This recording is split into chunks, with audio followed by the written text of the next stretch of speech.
तो पोषण वाले में ये तो कंफर्म होता गया कि पार्ट कितने हैं, नंबर भी दे रहे हैं। ये हमेशा 5 पदों में, ये पद इसके पदों की संख्या कर देते हैं, पदों की संख्या। ये 5 पदों में क्रिया होती है, अंतर्ग्रहण, पाचन, अवशोषण, स्वांगीकरण और मल परित्याग। क्लियर हो गया? अभी बोले हैं कि अंतर्ग्रहण के लिए भोजन का मुख गुहा में ले जाना कार्य होता है। भोजन यानी भोजन की चाह से हम भोजन को मुख गुहा में ले जाते हैं। जब कोई विशेष स्वाद की आवश्यकता होती है तब मुख गुहा में ले जाते हैं। यानी मुख गुहा में किसी कारण ले जाना है या प्यास लगता है तो पानी को मुख गुहा में ले जाते हैं। तो उसके बाद अब क्रिया शुरू करते हैं, वह पाचन का वह बोले हैं भोजन का छोटे पोषक तत्वों में टूटना। भाई भोजन तो जो करते हो तो बड़ा तत्व होता है, प्रोटीन होता है, कार्बोहाइड्रेट होता है कि नहीं होता है, वसा होता है, खनिज तत्व होते हैं, लेकिन ये बड़े बड़े होते हैं। यानी भोजन जो हम लोग करते हैं वो बड़े तत्वों का करते हैं, लेकिन जब वह अपने अवयवों में टूटता है, छोटे कणों में टूटता है, तो वह पोषक तत्व होते हैं। अब कहेंगे पोषक तत्व क्यों होते हैं?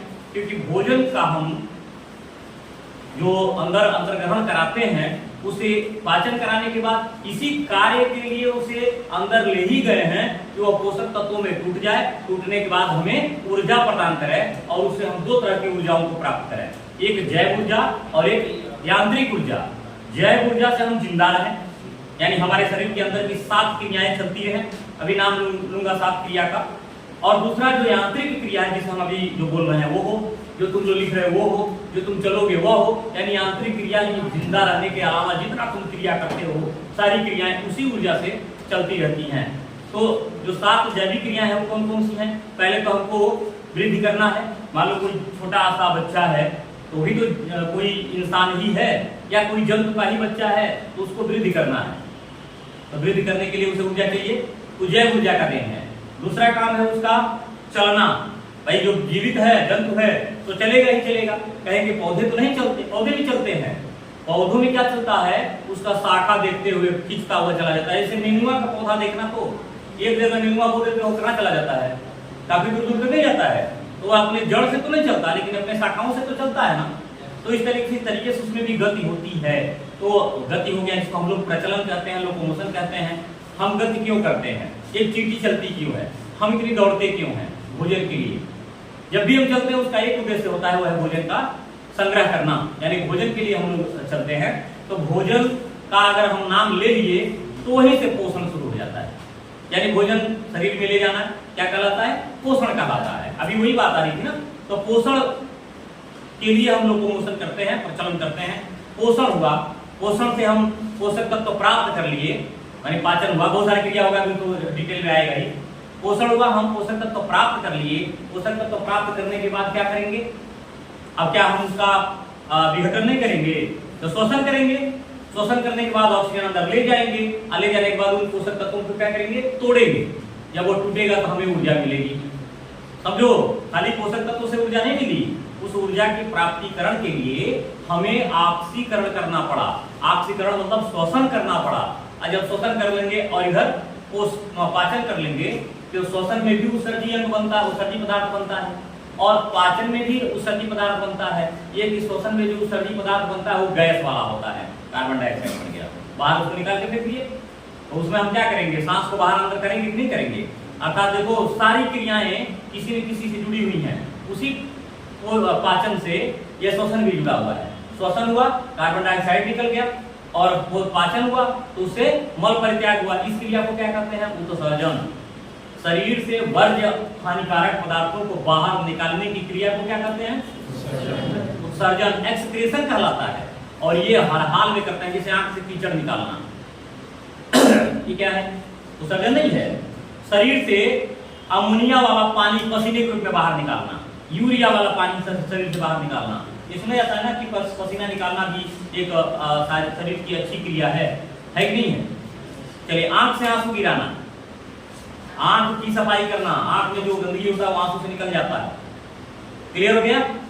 उसके अलावा बाकी तो टॉयलेट करना या मल परित्याग करना, ये तो शरीर सब उत्सर्जन है, लेकिन ये उत्सर्जन जो बोल रहे हैं मेन वो होता है। उसके अलावा उसके बाद क्या होता है हमारे शरीर में? हम कोई भी बात देखते हैं, कोई बात सुनते हैं, कोई बात स्पर्श में लाते हैं, किसी चीज के विषय में सोचते हैं, किसी को देख लेते हैं, तो क्या प्राप्त होता है? उद्दीपन प्राप्त हो जाता है। उद्दीपन का मतलब समझते हैं, सक्रियता आ जाती है शरीर में। जैसे तुम बहुत ही निष्क्रिय बैठे हो, तुमको कुत्ता से बहुत डर लग रहा है, तुमको तुम्हारे ऊपर कुत्ता छोड़ दिया जाए, क्या करोगे? भागोगे पक्का, कितना आलसी हो, डरते हो तो भागोगे जरूर। मतलब तुम्हारे अंदर क्या हो गया? सक्रियता आ गई। हाथ ऐसे करके बैठे, उसमें लोहा, गर्म लोहा रख दिए, क्या करोगे? अरे घुमाई, अरे दादा, करोगे? नहीं करोगे, कुछ नहीं करोगे, सुई कोच दिए तो गरीबे करोगे, कुत्ता कहीं के खाली सुई कोच रहा है, होगा ना? ये इसको कहते हैं संवेदनशीलता। ये क्रिया जो है संवेदनशीलता, बेशक तुम बहुत निष्क्रिय हो लेकिन सक्रिय हो जाओगे, इसको कहते हैं संवेदनशीलता। और एक सबसे खास जो क्रिया है जीवन की, वो होती है प्रजनन की क्रिया, जिससे हर जीवधारी अपने जैसा संतान उत्पन्न करता है। यह क्रिया क्या कहलाता है? प्रजनन, रिप्रोडक्शन। अब रिप्रोडक्शन और से लेकर के जितना भी बोले हैं, ये 7 क्रियाएं जो हैं, ये जीवन की प्रक्रियाएं हैं। इतना होना सजीव का लक्षण माना जाता है, यानी ये होगा तो सजीव है, अगर ये नहीं है तो सजीव नहीं है, तो वो निर्जीव हो जाएगा। तो पाचन उसी का या पोषण उसी का एक हिस्सा चल रहा है, जिसमें हमने कहा कि भोजन को छोटे पोषक तत्वों में टूटना। पोषक तत्व किसे कहते हैं? जिससे हमें शरीर के अंदर ऊर्जा के ईंधन प्राप्त होते हैं। जैसे हम पोषक तत्व जब प्राप्त कर लेंगे, तब उसका जारण करेंगे, उसका ऑक्सीकरण करेंगे। ऑक्सीकरण करने के बाद क्या होगा? हमें ऊर्जा मिलेगी, ऊर्जा मिलेगी। जैसे ऐसे बता रहा, हम कार्बोहाइड्रेट बचा दिए, स्टार्च खाए, मैंने भात खाए, चाहे आलू खाए, या सफेद वाला जो हिस्सा खाए जिसमें कार्बोहाइड्रेट होता है, उसमें ज्यादा स्टार्च होता है, उसे खाए। खाने के बाद उसका पाचन किए तो ग्लूकोज मिल गया। अब ग्लूकोज जो मिला, उसका जब हम जारण करेंगे, ऑक्सीकरण करेंगे, तो ऊर्जा मिलेगा, कार्बन डाइऑक्साइड बनेगा और पानी बनेगा। चलिए, प्रोटीन खा लिए, बड़ा वाला प्रोटीन है, तो छूटेगा, छोटा जब टूटेगा तो अमीनो अम्ल बनेगा। अब अमीनो अम्ल जो बना, उसको जब हम तोड़ेंगे तो बहुत सारे तत्व बनेंगे, नाइट्रोजनिक तत्व बनेंगे, जिसे हम यूरिन के रूप में बाहर सब्जी पदार्थ के रूप में निकालते भी हैं। और जो हमारी जरूरत की चीजें हैं, उनका निर्माण भी होगा, लेकिन उससे ऊर्जा भी प्राप्त होता है। वह ऊर्जा फिर हमारे काम आएगी। चलिए, वसा तोड़ते हैं। वसा मतलब घी खा लिए, तेल खा लिए, उसे तोड़ोगे तो तोड़ने के बाद ग्लिसरॉल बनेगा और वसा अम्ल बनेगा। फिर उसको जब तोड़ोगे, यानी उसका जब ऑक्सीकरण करोगे, तो बहुत ज्यादा ऊर्जा मिलेगी। माने ग्लूकोज से लगभग 2.5 गुना ज्यादा ऊर्जा वसा के अवयवों से प्राप्त होता है। यही वजह है कि ज्यादा वसा खाने को नहीं कहा जाता। जैसे ज्यादा वसा खाओगे तो ज्यादा काम करो, ज्यादा वसा खाओ तो ज्यादा काम करो। अगर ज्यादा काम नहीं करोगे तो उस वसा का कुछ हिस्सा तो तुम्हारे शरीर के कामों में आ जाएगा, लेकिन जो बच जाएगा वो फैट है, तो तुमको भी फैट कर देगा। और अंग्रेजी के फैट माने क्या होता है? मोटापा। ये फैट माने क्या होता है? एक तो होती है चर्बी, जीव विज्ञान के नाम में चर्बी, फैट माना होता है चर्बी। और एक होता है जो अंग्रेजी में हम लोग बोलते हैं, वो होता है, कहते हैं का हो चर्बिया की लड़का। और चर्बियाना का लक्षण जानते होगे क्या होता है? जब तुम्हारे वक्ष से पेट का साइज अब नदुली से नगारा होना शुरू कर दे, तो समझ लेना कि अब तुम चर्बियाना शुरू कर दिए हो, यानी ये है। और जब ऐसे हो गया, हाँ, अब समझ लेना ऐसे हो, ये हो गया, वैसे हो गया। जब ऐसे हो गया तो समझ लेना तुम्हारे चलने का स्टाइल बदल जाएगा, ऐसे नहीं रहोगे। हाँ, यस हो जाओगे, यानी ऐसे आओगे, यहाँ ऐसे होगे, ऐसे हो जाओगे, ऐसे हो जाओगे, यानी स्पाइरल मूवमेंट होगा। देख लेना जो तनी मोटे हैं वह किस स्थिति में रहते हैं, है ना? बात समझ में आ गया? तो वसा हो गया। अभी और बता दें, पोषक तत्व में हम लोग खनिज पदार्थ बात कर रहे हो, पोषक तत्व में हम कंसंट्रेट रहो, बहुत अच्छा से तुमको समझ में आएगा। क्योंकि जो सुन रहे हो ना, तुम्हें लग नहीं रहा है कि याद हो रहा है, लेकिन वो याद हो रहा है, क्योंकि हमारा मस्तिष्क जो है वह उसको गेन कर रहा है, उसको एक प्रिंट के रूप में डाल रहा है। और वह अगर मस्तिष्क से निकल करके मध्य मस्तिष्क में स्पाट के रूप में, यानी परत दर परत जमा होता है। जैसे हम नहीं बताया एक दिन कि छोटे बच्चों को कभी हम लोग लिख के सिखाते हैं नहीं, लेकिन वह बोलते बोलते बोलते बोलते सीख लेते हैं ना। वही हाल तुम्हारे भी है, तुम्हारा भी यही कंडीशन है। तुम अपने आप को बहुत बड़ा, बहुत अनुभवी और बहुत उम्रदार मत समझा करो। ये मान के चलो कि तुम अभी बच्चे हो, और जब तक बच्चे बने रहोगे तब तक तुम्हारे दिमाग की जो नसें हैं वो बहुत सक्रिय काम करेंगी। और जिस दिन तुम सोच लोगे गए हम तो बड़े हो गए, अब हमारी सब कुछ है, बाकी सब तुम ही क्या जानते हो, उसी दिन तुम्हारा दिमाग ग्रोथ करना बंद कर देगा। मतलब जब तक तुम अपने आप को बच्चा बनाए रखोगे तब तक तुम ग्रोथ करोगे। इसलिए हर आदमी देखते होगे जो चुलबुले किस्म के होते हैं या रंगीले किस्म के होते हैं, जो हमेशा खेलने कूदने वाले होते हैं ना, वह 40 साल 45 साल तक रहेंगे, खेलते कूदते रहेंगे, वो बच्चे ही बने रहेंगे, उनका दिमाग तभी ग्रोथ करता रहता है और वह अपनी मेमोरी को बिल्कुल मेंटेन किए रहते हैं। किसी की बात कर लो, जहां भी तुमको देखना, कुछ लोग होते हैं जो बड़े हो जाते हैं, बच्चों के बीच में जाके क्रिकेट खेलते हैं, उनसे पूछना, वो बहुत लोग, उनका पाचन सही है, उनका शरीर सही है, वो फिट एंड फाइन है, उन बच्चों के बीच में दौड़ेंगे, मतलब उनका अभी भी दिमागी ग्रोथ हो रहा है। और विज्ञान कहता है कि 35 साल के उम्र के बाद याददाश्त कमजोर होने लगता है। ये उनके लिए लागू होता है जो केवल बैठ करके अपने आप को बहुत बड़ा महसूस कर लेते हैं कि हम तो बड़े हो गए हैं। उनका दिमाग 35 साल के बाद मेमोरी से हट जाता है और वही अब सोचना बंद कर देते हैं। उनकी मेमोरिएबल पावर जिसको कहते हैं, यानी जो स्मरण शक्ति है, वो कम होने लगता है। अन्यथा जब तक तुम बच्चों के बीच में रहोगे, जब तक तुम उनके संपर्क में रहोगे, तब तक तुम्हारी मेमोरी बरकरार रहेगी। और यही वजह है कि अध्यापक देखे होगे ना, तुम लोगों से ज्यादा ही उनकी मेमोरी रहती है। अभी भी वो 10 पन्ना, 8 पन्ना, 7 पन्ना, पेज नहीं, अभी याद कर लेते हैं, है ना। 46 साल के हम ही हैं, हम ही याद कर लेते हैं, अभी हमको भी याद होता है, हमको भी नहीं भूलता है, हमको भी पता है कहाँ सामान कहाँ रखे हुए हैं। जबकि 46, 47 या 50 साल के जो भी हो गए होंगे, उनसे पूछना तो कहेंगे बाबू समावा धैर्य मुझे काकरी हो लगा भुला गए का धैर्य रानी हो जाए, धैर्य बना हो जाए, एकदम धैर्य बना कहीं और पैंट टंगले बना खूंटी पर आज होता है बक्सा पर, हाँ जाके बक्सा, ये धैर्य नहीं है, तो नहीं खटौला जाए जैसे अभी मन तो करता है तो हाथ पैर टूट दे, तो तू नहीं टंगले बड़ा खूंटी पर झूठे आके दूसरे दोस्त लगाओ। इसका यही मतलब होता है। चले हमारे टॉपिक पे फिरते तो पाचन के लिए यही थोड़ा समझते जाओ।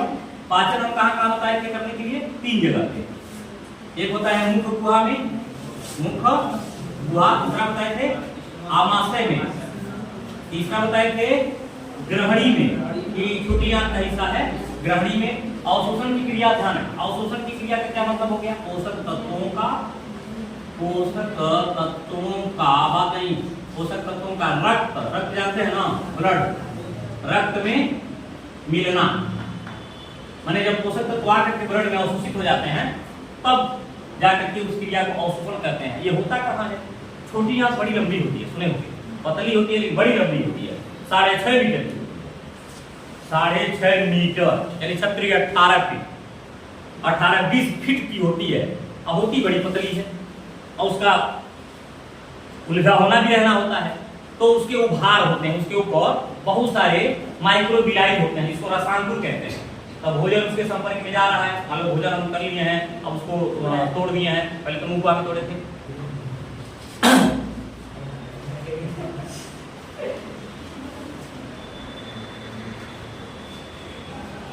पहले तो मुख गुहा में टूटता है, मुख गुहा में टूटने के बाद टूट रहा है, ध्यान देना। तो अब एक नया शब्द आ रहा है, वो आएगा जब कभी दिमाग में तो बना लेना। मुख गुहा में टूटता है तो उसको कहते हैं कायम, लुगदी कहते हैं, लुगदी, जैसे मुंह में ले ही कहते हैं। भोजन को रोटी लिए मुंह में अलग ही कुछ नहीं, कुछ के बाद थोड़ी बार फूक देना, तो अब खुद के हाथ में देखना कैसा बना रहेगा। तो इतना कोहरे तो हम नहीं कर पाएंगे, सारी कोहरे करनी पड़ेगी तुमको। अगर बायोलॉजी पढ़ना है तो ये सारी कोहरे तुमको देखना पड़ेगा। सोच लो अगर तुम्हारा फ्यूचर किसी मेडिकल लाइन में चला गया तो बच्चों की पुट्टी साफ करनी पड़ेगी, ध्यान देना, और पुट्टी मुंह पर चलाता है, सोचो कैसे। उसका एक उदाहरण तुमको बता रहे हैं, तुम सपोज करो चाइल्ड स्पेशलिस्ट हो गए, और यहाँ तो नहीं लेकिन हेल उनको तो बनना पड़ेगा, उन्हों को मौका करेंगे, उनमें वो चीज आएगा ही आएगा। क्योंकि एक विभाग होता है जिसको हम लोग मैटरनिटी सेंटर कहते हैं, यानी प्रसव केंद्र, छोटा सा, जैसे ये नाम, जे नाम, नर्सिंग, चाहे गायनेकोलॉजिस्ट, जैसे रश्मि श्रीवास्तव एमबीबीएस एमडी गायनेकोलॉजिस्ट हैं। ये बताओ गायनेकोलॉजिस्ट हैं तो बच्चों का जो जितना भी क्रिया है वो उनको करना पड़ेगा ना, चाहे बच्चों के प्रसव से, माने डिलीवरी से लेकर के छोटे बच्चों तक के देख रेख सारे एक डॉक्टर ही करता है। सपोज करो एक बच्चे का पेशाब और लैट्रिन रुक गया, तो जब नली लगाते हैं लोग, उसमें एक पाइप लगता है, एक मतलब उसको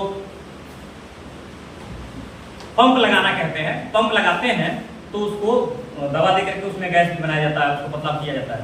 और जैसे उसको खोलते हैं ना तो पूरा वो स्पीड से पूरा लैट्रिन फार रसायन फेंकता है, तो कहाँ जाएगा? आएगा नहीं सर इंडिया पे? वो तो करना पड़ेगा, वो तो होगा।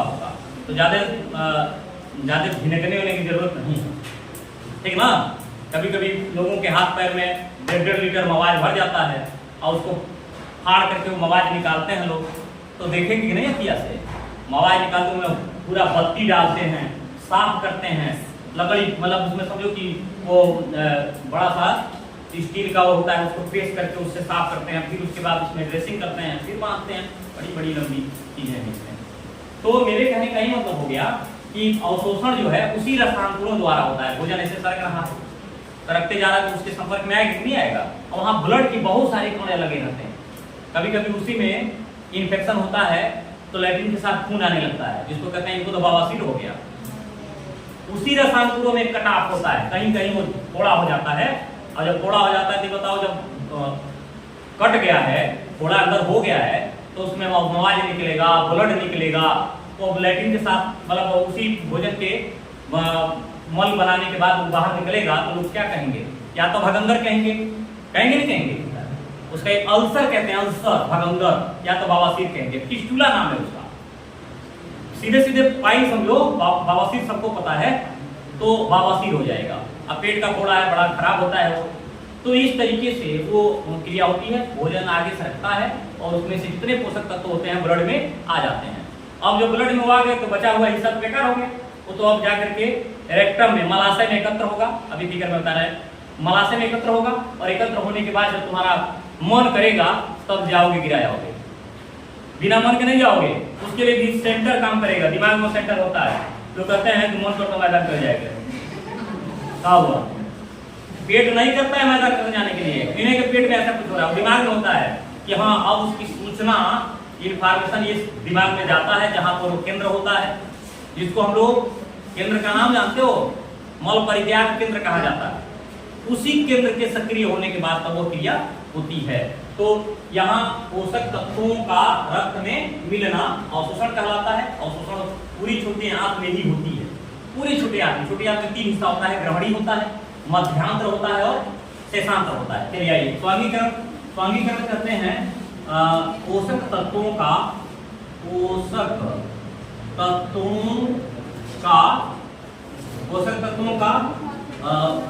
कोशिका के जीव द्रव्य, ध्यान दीजिएगा, जीव द्रव्य में प्रयुक्त होना, जीव द्रव्य को प्रोटोप्लाज्म कहते हैं। कोई कोशिका जिंदा किसके कारण रहती है? कोशिका जिंदा किसके कारण रहती है? जीव द्रव्य के कारण। और हम जिंदा किसके कारण रहते हैं? कोशिका के कारण। यानी एक जीवधारी किसकी वजह से जिंदा है? जीवित कोशिका के कारण, क्योंकि सभी जीवधारियों का निर्माण कोशिका से हुआ है। इसलिए सेल को क्या बोलते हैं? जीवन की इकाई। Cell is the unit of life, माने जीवन की इकाई को कोशिका कहते हैं। ये कहा ही गया है कि the unit of life is called cell. तो सेल अपने आप लाइफ की यूनिट नहीं है, जीवन की इकाई अपने आप नहीं है, वो जिंदा है। यानी हमारा पूरा शरीर जिंदा है। क्यों? क्योंकि मेरी कोशिका जिंदा है। कोशिका क्यों जिंदा है? क्योंकि उसके अंदर एक जीवित पदार्थ है जिसका नाम है जीव द्रव्य। जीव द्रव्य को हक्सले ने, एक वैज्ञानिक थे, उन्होंने कहा था जीवन का भौतिक आधार, the physical basis of life. जीव द्रव्य को, प्रोटोप्लाज्म को फिजिकल बेसिस ऑफ लाइफ कहा गया है। हालांकि जीव द्रव्य का शब्द जो खोजा गया है वह पुरकिंजे ने खोजा है, यानी पुरकिंजे द्वारा जीव द्रव्य शब्द का, प्रोटोप्लाज्म शब्द की खोज की गई है। क्लियर हो गए? तो जीव द्रव्य जो है वो कोशिका के अंदर रहता है, उसका निर्माण स्वांगीकरण के अंदर किया जाता है। यानी उसी भोजन का, जो हम भोजन कर रहे हैं, उसी भोजन का बचा हुआ हिस्सा जो पोषक तत्व है वो कोशिका में जाता है। कोशिका के अंदर फिर समझो क्या बोले हैं, ये ब्लड उसको कहाँ लेकर गया? कोशिका में। कोशिका के अंदर जो जीव द्रव्य है उन्हीं पोषक तत्वों के कारण बन रहा है, अमीनो अम्ल से बन रहा है, ग्लूकोज से बन रहा है, उसके अलावा वसा के ग्लिसरॉल से बन रहा है, वसायन से बन रहा है। पोषक तत्व में जो खनिज तत्व गए हैं, इसमें कॉपर हो गया, आयरन हो गया, सुने हो नहीं सुने हो? एक हमारे बॉडी में कॉपर की भी आवश्यकता है, आयरन की भी जरूरत है, तो उसके अलावा सोडियम की जरूरत है, क्लोरीन की जरूरत है। ये सारी जरूरतों की पूर्ति जीव द्रव्य के निर्माण में हो जाता है। और कोशिका, सारी कोशिकाएं जिंदा रहती हैं तो हमारा शरीर भी जिंदा रह करके काम करता है। सपोज करें कि कोशिका मर गई तो तुम मर गए, यानी कोशिका का यहाँ मतलब अगर धर्म से देखे जाए तो आत्मा को कहते हैं, यानी सेल के अंदर जीव द्रव्य जो होता है ना वो सोल होता है। अब बताओ आत्मा मर गई तो कोशिका शरीर जिंदा रहेगा? यही बात कहा गया। कहते हैं कि हर धर्म में बोला गया है कि शरीर के अंदर एक एक कण में आत्मा रहती है। सही तो है, एक एक कण मतलब एक एक कोशिका में जीव द्रव्य रहता है, और पूरे जीव द्रव्य को एक साथ करके हैं, पूरे जीव द्रव्य को एक साथ कहें तो पूरा शरीर का निर्माण हुआ है। ठीक, अब कहेंगे कि आत्मा जो है जिसको हम जीव द्रव्य कह रहे हैं वह क्या है? पंच तत्वों से बना हुआ है, और उस पंच तत्व को भगवान कहते हैं। यानी हर इंसान में भगवान का वास है। भ भूमि, ग गगन, अ अनल आग, न नीर, और वायु। हो गया 5 को। इन 5 तत्वों को हम लोग जब एक साथ जोड़ते हैं तो क्या बनता है? भगवान। तो सही नहीं है? विज्ञान से इसको जोड़ दें तो सही तो है कि हम 5 तत्वों से मिलकर बने हैं और उसको भगवान कहते हैं। यानी हर इंसान में भगवान का वास है, हर जीव में भगवान का वास है। क्लियर हो गया? अब उसको हम जीव विज्ञान के शब्दों से जोड़ रहे हैं। जिसको हम आग बोलते हैं ना, कार्बोहाइड्रेट है। जिसको अस्थायी रूप से आसमान बोल रहे हैं वो प्रोटीन है। खनिज तत्व भूमि है, मानी मृदा है। खनिज तत्व मतलब मृदा से प्राप्त होने वाला तत्व। इस तरीके से कार्बोहाइड्रेट, वसा, प्रोटीन, खनिज तत्व और जल। हो गए 5। खनिज तत्व, प्रोटीन, वसा, कार्बोहाइड्रेट और ये 5 हो गए कि नहीं? अब छोटे तत्व में लीजिए, कार्बन, हाइड्रोजन, ऑक्सीजन, नाइट्रोजन और सल्फर। ये क्या है? इन्हीं पंच तत्व हैं। ये भी पंच तत्व हैं, यानी 5 तत्व रियल में हमारे शरीर के निर्माण में प्रतिभाग करता है। जीव द्रव्य उन्हीं से मिलकर बने हुए हैं। तो स्वांगीकरण की क्रिया संपन्न हुई। स्वांगीकरण के बाद ये वाला तो जानी गए हो, जानकारी हो गई है कि बचे वर्ज्य समझते हैं हानिकारक, हानिकारक पदार्थों का बाहर निकलना क्या कहलाता है? मल परित्याग। आइए, ये तो रहा पोषण की